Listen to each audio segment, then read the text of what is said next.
Hi everybody, I hope you're all doing well. I've been off work this week. It's been absolutely glorious going to Bath. It was blue sky, just not a cloud in the sky at all. Glorious weather for the whole time I was there. I had a great time. It was just so lovely, just getting lost in the city, exploring, because even though I had been there, the last time I was there was that a year and a half ago when my sister and I met up with our bestie Sarah. Hey Sarah. It was like a one-day thing, so we did explore around, but it was not like, you know, going into the Abbey kind of like really in depth, like going into the museums and such. It was to spend time with her and to show off the Austin, like the scenery and such, which we had such a good time. But yeah, this time I was on my own for a few days and I got to look around and it was just so wonderful. And what was great was that it was off peak, so even though it was still busy, it was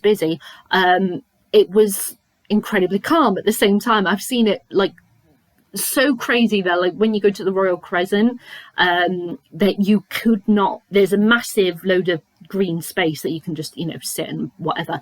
I have been there before where you cannot get a seat on that greenery because there's just no room because it's that busy. But it wasn't like that. It was busy, but it was manageable busy, which I love. So yeah, and I looked around the Abbey, the Roman Baths. I did the Mary Shelley experience, which I'd never been to before. My God, that was whoa, intense in some places. Like there was, it's very dark, gothic. There's sounds of like obviously thunder and electricity and all that lot, and like wailing, crying and such, especially in the morning room. And you go in and it's obviously all about Mary Shelley having lost her child, and there is a cot that moves by itself and there's a baby skeleton on the mantelpiece, and it's like, oh, okay, right, okay, that wasn't expected. So there was some bits of it that made me feel really quite uncomfortable, and there is one bit that it was just so gross, but I get why they did it. It's called the lab, and the third floor, I think it was, and there's these leather strips, but they've been made to look like strips of flesh, and you have to like go through them, and the feel of them on, oh God, it was so gross. But inside the lab, it was very well made actually. It's all set up like a lab with, you know, various things, a Victorian time lab, just so you're aware, and there is an 8-foot statue, well, it's not a statue, it's like an animatronic thing, of the creature, aka Adam from Frankenstein, and made anatomically to the description as Mary Shelley described him. And he breathes and everything, and his eyes look around, and it's like, oh, that's wow. I mean, that was amazing. But there were bits of, you know, going through it, like the whole thing where I was like, okay, this, oh, yeah, that's uncomfortable. So it was an experience, and don't get me wrong, I did, you know, I enjoyed it, but I'm not that fussed about going back again. And the woman told me, you know, we do have a basement if you are willing to go have a look, but she wouldn't tell me what was in the basement. I was like, you know what, I'm just gonna, after going through all of that, I think I'll pass. I left. So, I'm not a scaredy cat, but I was just a bit like, just the things that you see on the various levels, I'm like, you know what, I've had the experience, I'm happy with the experience that I've had, thank you very much. But yeah, I did an outdoor escape room as well. I wandered around, visited various pubs. I fell in love with Persephone books, which I've done a separate video on. And yeah, so I had a blast. I had a great time. I can't believe I'm back at work tomorrow, but there we go. It was a week that flew by, but it was a wonderful week. But anyway, I am here to talk about a book I have been reading this week, which is The Christmas Jigsaw Murders by Alexandra Benedict. So I got this in the Christmas sales of 2023 going into 20... No, I've got that wrong. No, it was, yeah. I'm getting my years muddled up. It was, yeah, like Boxing Day sale of 2023 in the week going up to 2024. Yes, that I got this along with some other books and a lovely tote bag that I got in sale as well. But yeah, I picked it up and I was like, I like Christmas, I like jigsaws, I like murder mysteries, and it's called The Christmas Jigsaw Murders. It's a murder mystery. I think I'm going to like this book. So I bought it completely on a whim. Never read any of Alexandra's work before. I just thought, why not? And it's not that big. So I was like, okay, so it's not too in depth, or at least that's what I see based on the title. Okay, so but then I thought, well, Agatha Christie books aren't that thick and they are very in depth, so maybe I shouldn't judge the book by its title. It's its thickness. So let's just see how we go. So what is this book about? This book is about a woman called Edie who is in her 80s. She is a puzzle setter. She's lauded as being like one of the greats. And she is a very interesting woman. She likes to tell her mind. She doesn't give a shit about what you think. She swears like a sailor. She's, got stuff going on that she's just... it's my private stuff. It's my private stuff. I will keep that to myself. But I will have no problem with sharing my opinions about your life and judge you by what you think. She's that kind of outspoken character. Kind of like if you've ever seen Poldark or read Poldark, there is an older character in that who... she's the same. She speaks her mind. She has no filter, and she pretends that she's deaf when she's with people she hates just to annoy them. And I'm like, yeah, that's kind of like what I'd like to be when I grow up. So I kind of looked at Edie and I was like, I quite like you. But yes, so she's very outspoken. She has a great nephew who she has raised since he was a baby, and he is a detective inspector. And yeah, she's just living her life, just going about her business. And she gets about a week before Christmas, she finds a parcel on her doorstep. And she's like, what the hell? Opens it up and there are like 5 puzzle pieces in it, and notes say from Rest in Pieces, aka R.I.P., telling her that there's going to be a series of murders because of something relating to her, and she has to solve the puzzle in order to save lives, basically. And she kind of takes this to her great nephew and she's like, what the fuck is this? And they're like, oh, it must be a joke or something because this is ridiculous. But then someone is attacked and is found with a puzzle piece in their hand, and so the mystery begins to unfold and the two go off trying to find out exactly what's going on and prevent any murders taking place. So that's the general blurb. So as I said, I went into this expecting this to not be that in depth, but I was open to it because I shouldn't judge a book by its thickness and such, or its weight. And I was right. This is one of these books that is very... If you want a light, kind of fluffy murder mystery, then this is probably a book for you.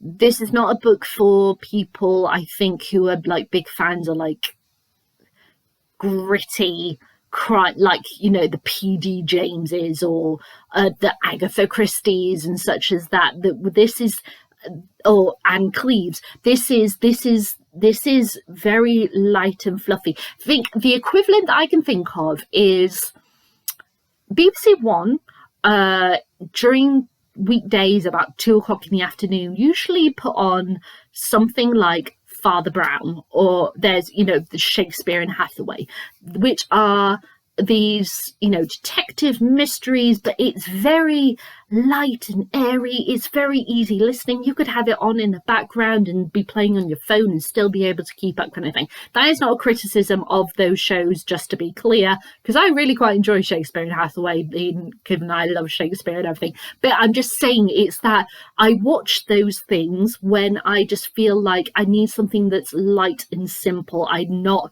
like getting into the gritty, like Shetland and the Endeavours and such, where you've really, Poirot or Miss Marple, where you've really got to pay attention and be in the moment. I can just have something that's light and airy that will just give me a mystery that I can handle when I'm having a bad day or something.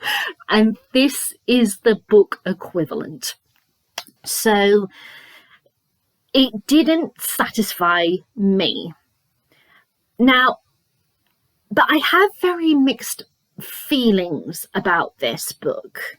So you have the thing of, it's very light and fluffy and airy and there's not much depth to it and such. But at the same time, the puzzle pieces and what they depict, it's a bit overcomplicated. You wouldn't think so, because she's only got like 4 or 5 puzzle pieces, and then obviously as things go on, more pieces become available and everything. But yeah, it just feels like what you think of things aren't necessary things, and they've got to like take pictures with their phone and then really magnetize them in order to get the really tiny things. And I'm thinking, how big are these puzzle pieces? It's like certain letters and number combinations and such like that, and I'm like, why is it that the actual story is so simple yet the puzzle pieces are so overly complicated? That just doesn't feel right. Also, with the characterizations, only Edie is the one that we get obviously a lot of information about, because she's our main protagonist. Okay, get that. But the various people who get pulled into this because of various, attacks and murders, etc., we don't know anything about them. They're just literally a name. We don't have that connection. They live in a tiny village, so everybody knows everybody. So you'd expect more of like a gut reaction about, oh my god, this local person has been attacked, blah, blah, blah. But there isn't really that. So you get a complete disconnection. So because you don't understand or know the other characters, it just feels like, why are you making me go on this adventure and make me find about them if I don't know or care about them? Again, it's that light fluffy versus what Alexandra was trying to write with this book. The only kind of like darkness, as it were, comes about near the end of the story with the big obviously reveal and everything, and even then it's not that dark. I'd expect that kind of the darkness to be straight from the beginning, because half of this book is written from the killer's perspective and half of it is us following Edie and her great nephew to find out what is going on. So you'd expect that darkness straight from the beginning, and it just isn't there. I mean, sorry, lots of trying to find the first bit. So for example, no one was dead, not to begin with. That was about to change. Sitting at the desk, looking out to the sea, the killer felt death's approach as keenly as needles into skin. Hands trembling, they pulled on white gloves that stopped short of the wrist. Santa would come in reaper's waves that year. Holly would be buried with murder. They closed the newspaper of crossword complete. Every piece of the plan was in place. Now to make the first move, but they hesitated. Right now there were many things, but not They were many things, but not a criminal. The killer stayed still, watching seagulls sweep across the sky, buffeted by unseen winds echoing out the minutes before their life changed forever. The killer looked at the clock. There was much to do before dusk. Unlocking a deep drawer, they carefully took out the box and checked its contents. Bile rose in their throat at what they saw. So it just feels like, even then, I don't have a sense of darkness. And the fact that the killer felt sick at the thought of what they were about to do, it's like, well, okay, surely a killer is going to kill someone because they really want to do it. You know, it just kind of felt like, well, why? When you get to the reveal, it kind of makes sense why, but then at the same time, I still feel like, well, it kind of showed that the killer didn't have much heart in the whole situation, but, you know, that's by and by. It just felt like, if you're going to go dark, just do it. But it didn't hit the mark for me. And what is also a thing where I just felt like, okay, why? Is this. Alexandra put 3 games in this book.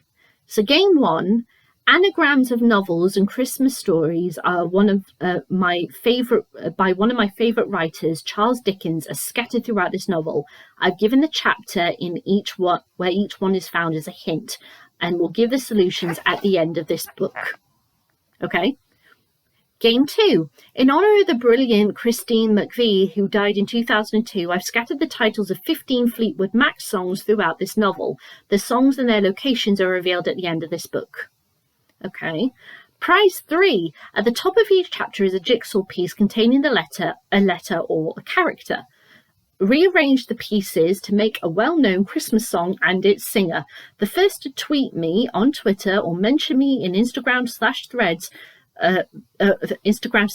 post with the answer wins a special prize. And for extra larks, pips, just for fun, I've thrown in lots of references to one of my literary heroes, Charles Dickens. Let me know if you spot some. So automatically, that's the first couple of pages that you're like, so like, oh, so I have to play 3 games whilst reading a book with a murder mystery. Okay. I mean, I don't mind when people do that, but because, like, say, like the Fellowship of Puzzle Makers, because that was kind of the same thing. But the key thing about that one is that the puzzles that you solved throughout that book were the puzzles that the protagonist was doing. And the one of the puzzles was actually what the title of the chapter was in the chapter bolded, so you had the ability to think about what you think it could be and then look for the bolded word to find what the actual title of the book chapter was. So for that it made sense, but for this it just feels like, okay, right, I didn't know I had to play games as well while reading this, but whatever. But here's the thing, the references to Charles Dickens, I love Charles Dickens, of course, so I spotted a lot of them, inevitably. But here's the thing. There's one thing to pay homage to an author, there's another thing to kind of rip them off. So our first line in the first chapter is, no one was dead to begin with, which is A Christmas Carol. Marley was dead to begin with. So I get that you're going, oh, that's a homage, to Charles Dickens. But at the same time, I'm like, if you're going to use the words of another author's genius, do it sensibly. But she doesn't, I get it. Okay, I could go, okay, for a one-off, first chapter, first line, Christmas, Charles Dickens, okay, I will give you that. But she does it multiple times and it gets boring. It's tired. It's, no, honey, don't. I'm annoyed with this. I mean, little references I adore were like the dogs, which were called Fezziwig and Peggotty. I love those two characters. Mr. Fezziwig is from A Christmas Carol. He was Scrooge's first employer, and he is his annual Christmas party, which is just full of light and celebration and gloriousness. I absolutely love Mr. Fezziwig. And Peggotty is from David Copperfield, one of my absolute favourite female characters in David Copperfield. I adore Peggotty. She was David's housemaid and obviously his mother, Clara. And they have this beautiful bond, Peggotty and David. And so things like that, I'm like, yes, love it. Absolutely love that.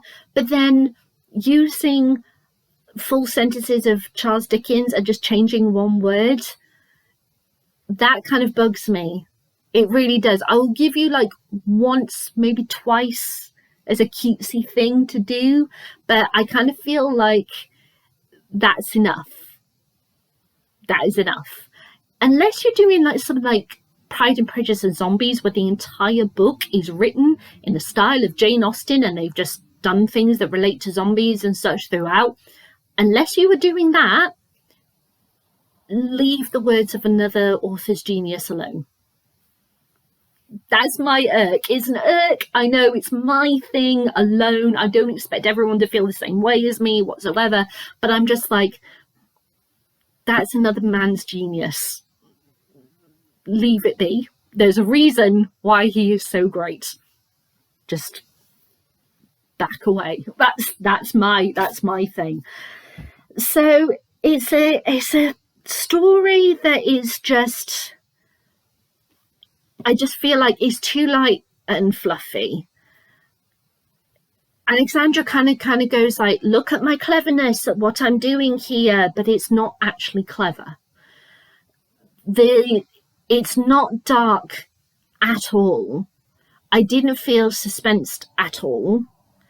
The actual killer figured out. The ending wasn't all that brilliant. The characterization isn't there. I said, because there were characters who have been attacked and I should be shocked and like, oh my God, never even heard of them. So I don't know anything about them.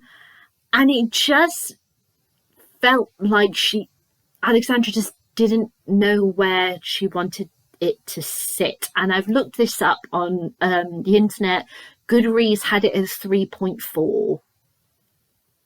Not good. With Goodreads, unless a book is 4 stars or higher,